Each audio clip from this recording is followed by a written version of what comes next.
காட்டிற்குச் சென்று தனிமையில் தவம் செய்வது மிகவும் எளிது. ஆனா அன்றாட குடும்ப வாழ்வில் 1000 நெருக்கடிகளுக்கும் பிரச்சனைகளுக்கும் நடுவில் தன் பொறுப்புகளை உணர்ந்து அன்போடு வாழ்வதுதான் உலகிலேயே ஆக சிறந்த தவம். ஆமா, அது ரொம்ப ஆழமான ஒரு சக்தி வாய்ந்த உண்மை. இந்த ஒரு ஆழமான தேடலுக்கு உங்களை வரவேற்கிறோம். இன்னைக்கு நம்ம கிட்ட ரொம்ப சுவாரஸ்யமான தரவுகள் இருக்கு.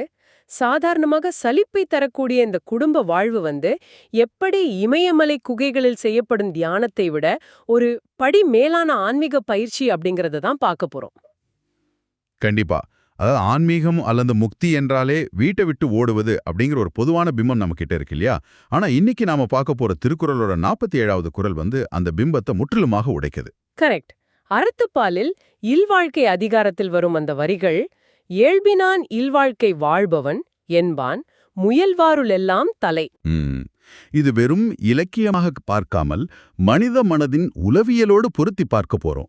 யூத படுகொலையிலிருந்து மீண்டு வந்த உளவியலாளர் விக்டர் பிராங்க்லின் குறிப்புகள், அப்புறம் ரோமானிய பேரரசர் மார்க்கஸ் அரேலியஸின் நாட்குறிப்புகள், இதையெல்லாம் சேர்த்துதான் நாம விவாதிக்க போறோம்.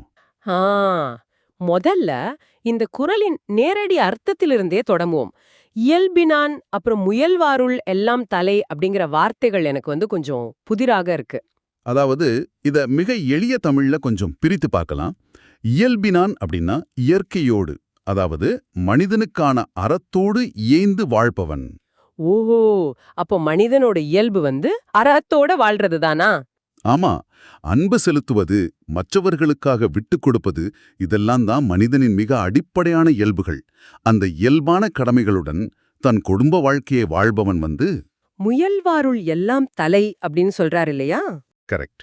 செயற்கையாக தன்னை வருத்திக் கொண்டு காடுகளுக்கு சென்று தவம் தியானம் அப்படின்னு முக்தியடைய முயல்பவர்களை விட இவன் சிறந்தவன், அவர்கள் எல்லோரையும் விட இவன் தலைவன் அப்படிங்கிறது தான் இதோட நேரடி விளக்கம். நீங்க யோசிச்சு பாருங்க.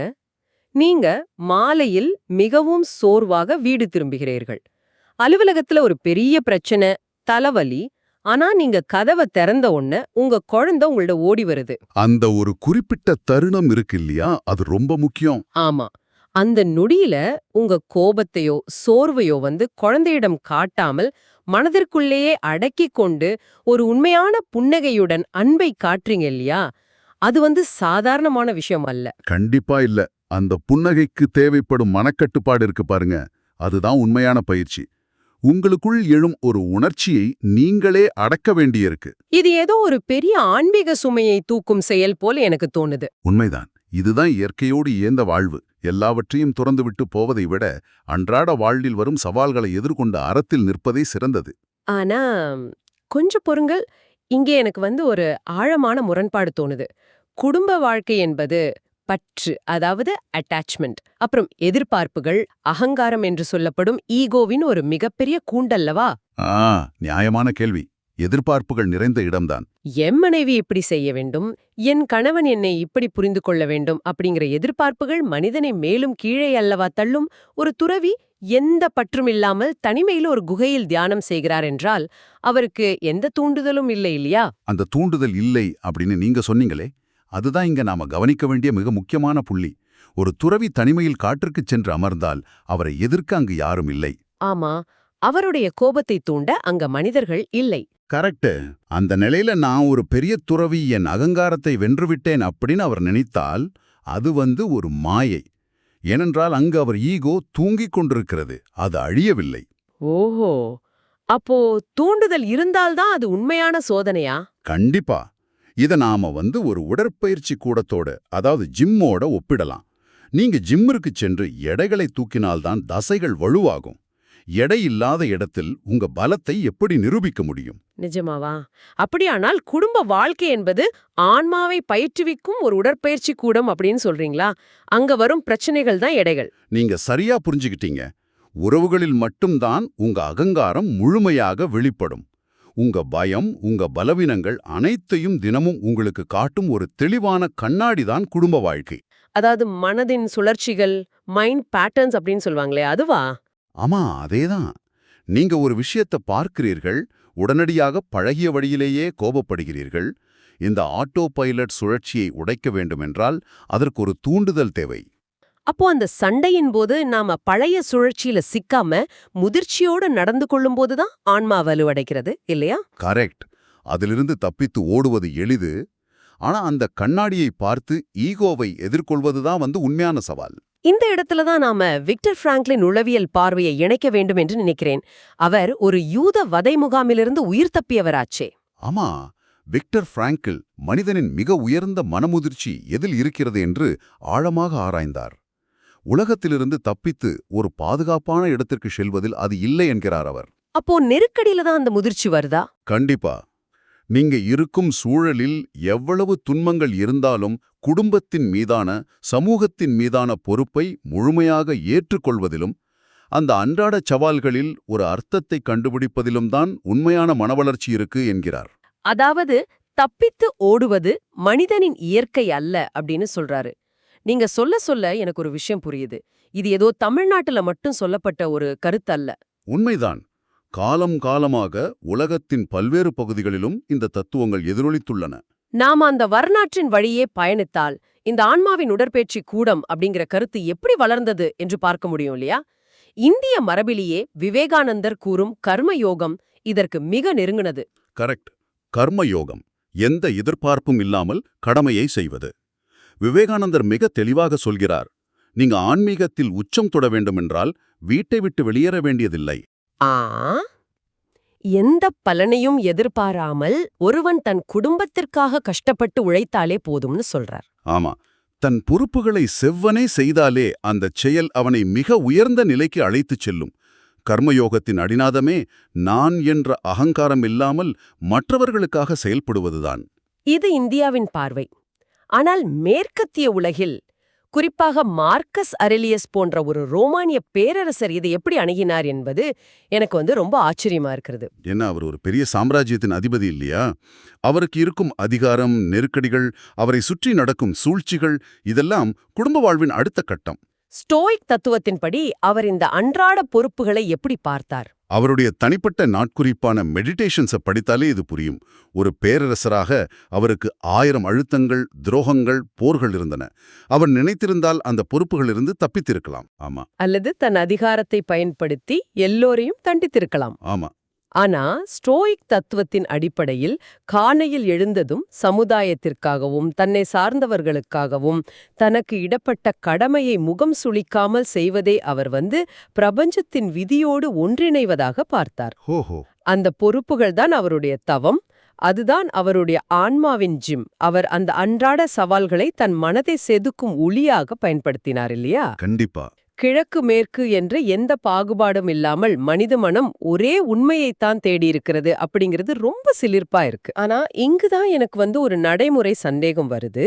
நீங்க சொல்வது போல சண்டைகளை தவிர்ப்பது, பொறுப்புகளை சுமப்பது எல்லாம் ஒரு நல்ல மனிதனாக வாழ்வதற்கான வழிமுறையாக தெரிகிறது. ஆன்மீகத்தின் ஆழம் பற்றி கேட்க போறீங்க இல்லையா? ஆமா. இறைவனை உணர்வது அப்படின்னு சொல்றோமே, அது எப்படி இந்த சாதாரண இல்லற வாழ்வில் சாத்தியமாகும்? நடைமுறையில் பாத்திரம் கழுவும் போதோ அல்லது குழந்தைக்கு உணவு ஊட்டும் போதோ அந்த உச்சக்கட்ட விழிப்புணர்வு எப்படி சாத்தியம்? இதுதான் நாம நவீன தத்துவஞானியான எக்கார்ட் டோலேவின் கருத்துகளோடு இணைத்து பார்க்க வேண்டிய இடம். ஆன்மீகம் என்றால் என்ன? தன்னை அறிதல் மற்றும் அகங்காரம் அழிதல். இது ஒரு இருட்டு அறையில் மணிக்கணக்கில் அமர்ந்திருப்பதால் மட்டும் வந்துவிடுவதில்லை இல்லையா? கரெக்ட். நீங்க பாத்திரம் கழுவுவதையே உதாரணமாக எடுத்துக்கொள்வோம். உங்க மனம் என்ன செய்யும்? இந்த வேலையை சீக்கிரம் முடித்துவிட்டு டிவி பார்க்க வேண்டும் என்றோ, நாளை அலுவலகத்தில் என்ன நடக்கும் என்றோ யோசிக்கும். ஆமாம். சலிப்பான வேலைகளில் மனம் எப்போதும் எதிர்காலத்திலோ அல்லது கடந்த காலத்திலோ தான் சுற்றி கொண்டிருக்கும். அந்த தருணத்திலிருந்து மனம் தப்பித்து ஓட முயலும். அதை உடைப்பதுதான் பயிற்சி. எக்கார்ட் டோலே என்ன சொல்றாரென்றால், அந்த பாத்திரம் கழுவும் தருணத்தில் ஓடும் நீரின் ஸ்பரிசத்தை உணர்ந்து அந்தச் செயலை முழுமையான விழிப்புணர்வோடு செய்தால் அந்த சாதாரண வேலையே ஒரு தியானமாக மாறும் என்கிறார். அதாவது குழந்தையுடன் விளையாடும்போது மனம் அலுவலக இமெயில்களை பற்றி யோசிக்காமல் முழுமையாக அந்த நொடியில் குழந்தையோடு இருப்பதும் ஆன்மீக பரிணாமம்தான். அதேதான். அந்த முழுமையான விழிப்புணர்வு உங்க அகங்காலத்தை கொஞ்சம் கொஞ்சமாக கரைத்துவிடும். ஆனா இது வேலைகளில் சரி, உணர்ச்சிகரமான தருணங்களில் இது எப்படி வேலை செய்யும்? ஒரு குடும்பத்தில் ஒரு பெரிய சண்டை நடக்குது. என் மூளை கோபத்தால் முழுமையாக கட்டுப்படுத்தப்பட்டுள்ளது. அதாவது ஈகோ நான் சொல்வதுதான் சரி, இவங்களை எப்படியாவது ஜெயிக்கணும் அப்படின்னு கத்தும். கரெக்ட். அந்த நேரத்தில் இந்த சரணடைதல் என்பதை நான் எப்படி செய்வது? எப்படி என் ஈகோவை கீழே போடுவது? இது மிகச் சிறந்த கேள்வி. கோபம் வரும்போது மூளையில் உள்ள அமிக்டாலா அப்படிங்கிற பகுதி தூண்டப்பட்டு தர்க்கரீதியாக சிந்திக்கும் திறனை தடுத்துவிடும். அந்த நொடியில பழைய பழக்கத்தின்படி நீங்க வார்த்தைகளை விடத் தொடங்குவீர்கள். இதை எப்படி உடைப்பது? முதலில் உங்களுக்குள் அந்த பதற்றம் எழுகிறது என்பதை நீங்க விழிப்புணர்வோடு கவனிக்க வேண்டும். அந்த சண்டையின் நடுவில் ஒரு சில வினாடிகள் ஆழமாக மூச்சுவிட்டு, எனது ஈகோ இப்போது ஜெயிக்க துடிக்கிறது என்பதை ஒரு மூன்றாவது மனிதனைப் போல நீங்க சாட்சியாக பார்க்க வேண்டும். ஓஹோ, அதாவது அந்த உணர்ச்சிக்கும் எனக்கும் ஒரு சிறிய இடைவெளியை உருவாக்க வேண்டும். துல்லியமாக சொன்னீர்கள். அந்த இடைவெளியை உருவாக்கிவிட்டு உங்களுக்கு நீங்களே ஒரு கேள்வியை கேட்டுக்கொள்ள வேண்டும். இந்த சண்டையில் ஜெயித்து என் அகங்காரத்தை திருப்திப்படுத்துவது முக்கியமா அல்லது இந்த உறவு முக்கியமா அப்படின்னு. அந்த நொடியில் என் கோபத்தின் நியாயங்களை ஓரமாக வைத்துவிட்டு நான் என்ற அகங்காரத்தை விட்டுக் கொடுக்கிறேன் அல்லவா? அது தோல்வி அல்ல, அதுதான் உண்மையான சரணடைதல். கண்டிப்பா. தன்னை இழுத்தல், அந்த அகங்காரம் மடியும் இடைவெளியில தான் ஒரு ஆழமான அமைதி பிறக்கும். அதுதான் தெய்வீகத்தோடு இணையும் புள்ளி. வாவ்! ஒரு குகையில் தியானம் செய்வதை விட நிபந்தனையற்ற அன்பில் இந்த தன்னை இழத்தல் மிக விரைவாக நடக்கும். அதனாலதான் குடும்ப வாழ்க்கையில் இருப்பவன் முயல்வாருள் எல்லாம் தலைவன் என்று வள்ளுவர் ஆணித்தரமாக சொன்னார். ஆமா, அந்த 50 கிலோ எடைய ஜிம்முல தூக்குவதை விட சண்டையின் நடுவில் ஈகோவை கீழே போடுவது 1000 மடங்கு கடினமானது. அதனாலதான் அது சிறந்த தவம். இது எனக்கு முழுமையாக புரியுது. சரி, இதை கேட்டுக்கொண்டிருக்கும் நீங்க இந்த ஆழமான கருத்துக்களை உங்க அன்றாட வாழ்க்கையில் எப்படி பயன்படுத்தலாம்? இதை இன்றைய வாழ்க்கைக்கு தேவையான 3 எளிய வழிகளாக பிரிப்போம். நான் முதல் வழிமுறை உங்க வேலை மற்றும் மன அழுத்தம் சம்பந்தப்பட்டது. நீங்க இன்று அலுவலகம் செல்கிறீர்கள், அங்கு ஒரு பெரிய நெருக்கடி வருகிறது என்று வைத்துக் கொள்வோம். அத உங்களை வருத்தும் ஒரு பிரச்சனையாக பார்க்காமல் எப்படி அறத்தோடு கையாள போகிறோம் என்று பார்க்க வேண்டும், இல்லையா? கரெக்ட். அத உங்க பொறுமையையும் அறத்தையும் சோதிக்கும் உங்க ஆன்மாவின் உடற்பயிற்சி கூடமாக பாருங்கள். எனது தவம் இப்போது சோதிக்கப்படுகிறது அப்படிங்கிற விழிப்புணர்வோடு அதை அணுகுங்க. இது அந்த நொடியிலேயே நம் பார்வையை முற்றிலுமாக மாற்றிவிடும். நாம் பலிகடாவாக இருப்பதிலிருந்து மாறி அதை கட்டுப்படுத்தும் நிலைக்கு வந்துவிடுகிறோம். அருமை. இரண்டாவது வழிமுறை என்ன? இரண்டாவது, குடும்ப உறவுகள். இன்று மாலை நீங்க வீடு திரும்பினதும் உங்க துணை உங்களிடம் ஒரு விவாதத்தை தொடங்கலாம். வழக்கமாக நமது ஆட்டோ பைலட் மனம் உடனடியாக பதிலடி கொடுக்க தூண்டும். இன்று மட்டும் அப்படி செய்யாமல் சில நொடிகள் மௌனமாகவும் முழுமையான கவனிப்போடும் இருக்க வேண்டும். ஆமா, எந்த நியாயப்படுத்தலும் இல்லாமல் வெறும் சாட்சியாக கேளுங்கள். நீங்க பதிலளிக்காமல் முழுமையாக கவனிக்கும்போது எதிரே இருப்பவரின் கோபம் பாதியாக குறைந்துவிடும். அப்படி செய்யும்போது அந்த ஈகோ சுழற்சி அறுபடும். அதற்கும் மேலாக நமக்குள்ளேயே ஒரு பெரிய அமைதி உருவாகும். எந்த ஒரு தியானத்திலும் கிடைக்காத ஆழமான அமைதி அது. கண்டிப்பா. இத உறவையும் பலப்படுத்தும், உங்க மன முதிர்ச்சியையும் உயர்த்தும். ரொம்ப சக்தி வாய்ந்த பயிற்சி இது. அப்போ மூன்றாவது மற்றும் இறுதி வழிமுறை, முடிவுகள் எடுத்தல். நீங்க எடுக்கப் போகும் எந்த ஒரு முடிவாக இருந்தாலும் அது உங்களுடைய தனிப்பட்ட சுயநலத்திற்காகவோ உங்க ஈகோவை திருப்திப்படுத்தவோ இல்லாமல் குடும்பம் மற்றும் சமூகத்தின் ஒட்டுமொத்த நன்மைக்காக அறத்தின் அடிப்படையில் எடுங்கள். எனக்காக மட்டுமல்லாமல் என்னை சார்ந்தவர்களுக்கும் நன்மை தரும் என்று முடிவெடுக்கும் ஒவ்வொரு முறையும் நாம் இயல்பினான் இல்வாழ்க்கை வாழ்கிறோம். அந்த தவத்தின் உச்சத்தை நெருங்குகிறோம். கரெக்ட். அப்படித்தான் நாம வாழ பழகணும் என்ற ஒரு உணர்வு ஏற்படுது. சரி, நாம இந்த ஆழமான தேடலின் இறுதி பகுதிக்கு வந்துவிட்டோம். இதை கேட்டுக்கொண்டிருக்கும் உங்களுக்கான ஒரு புதிய ஆழமான சிந்தனை இது. சொல்லுங்க. நாம இதுவரை குடும்ப வாழ்க்கையில தான் உராய்வுகள் வரும், அதுதான் உண்மையான ஆன்மாவின் ஜிம் என்று பேசணும். அப்படியானால் திருமணம் செய்து கொள்ளாமல் இருப்பவர்கள் இந்த ஆன்மீக பயிற்சியை தவறவிடுகிறார்களா? நிச்சயமாக இல்லை. அவர்களுக்கான ஜிம் வேறு விதமாக அமையலாம். ஆமா, அது சமூக சேவையா இருக்கலாம், நண்பர்களுடனான உறவா இருக்கலாம், அல்லது ஒரு லட்சியத்திற்கான உழைப்பா இருக்கலாம். எங்கு உராய்வு இருக்கிறதோ, எங்கு நான் என்ற அகங்காரத்தை விட்டுக் கொடுக்க வேண்டிய கட்டாயம் இருக்கிறதோ, அதுவே உங்களுக்கான இல்வாழ்க்கை, அதுவே உங்களுக்கான தவம். ரொம்ப அருமையான ஒரு தெளிவு இது. இதை சற்று எண்ணி பாருங்கள். உலகை விட்டு ஓடுவது ஆன்மீகம் அல்ல.